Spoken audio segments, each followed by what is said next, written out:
Hi friends, ఇక నేనైతే తోటకాడ కావాలన్నా కోతులు అయితే కొంచెం రాలేదు. ఇప్పుడు కాయలు అయితే కోసుకుంటా అంటేనే అవి దడ్డి వీధికలు దునికి సోరకాయలు చింతకాయలు అయితే ఎత్తుకుపోతున్నవి. ఇక మా ఆయన అయితే కూరగాయలు పట్టుకుని ఇంటికి వేయిండు. బర్రెలు ఉన్నవి, వాటికి మేతేసి కుడిపెట్టి అవి చేయాలని అయితే వేయండు. కొద్దిసేపు ఉండి పోతే కనుమస్క అయిందంటే ఆ చెట్ల మీదకి పోతాయి కోతులు. కానీ ఇంత తోట పెడితే మాకు అన్ని కష్టం ఫ్రెండ్స్.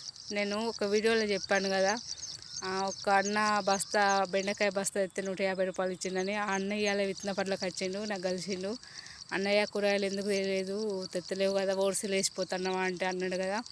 లేదురా ఇడిచిపెట్టినాడు, ఒక కార్యక్రమం పెట్టిండట. బెండ అలచంత వంకాయ గిట్టుబాటు ధర రాకనైతే మొత్తం తోట అంతా ఇడిచిపెట్టిండట. బర్రెలు గొడ్లు మేసినమాట.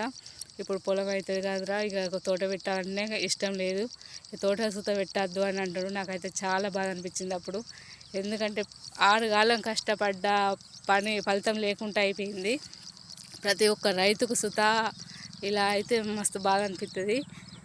6 ఎకరం అంటే చిన్న మెల్లగా 15,000 20,000 ఖర్చే అవుతుంది విత్తనాల వరకు, దున్ని విత్తనాల వరకు. అవి కాదకు వచ్చినామంటే ఇంకెంత ఖర్చు అవుతుంది ఫ్రెండ్స్.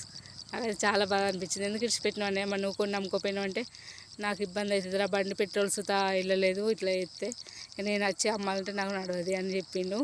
అలా ఉంటుంది ఫ్రెండ్స్, రైతుల బతుకులు అంటే గట్లుంటాయి. చేయాలి, ఇడిచిపెట్టాలి అనే ధైర్యం కాకుండా చేసి అమ్ముకోవాలనే ధైర్యం పెంచుకోండి ఫ్రెండ్స్. బాయ్. మరి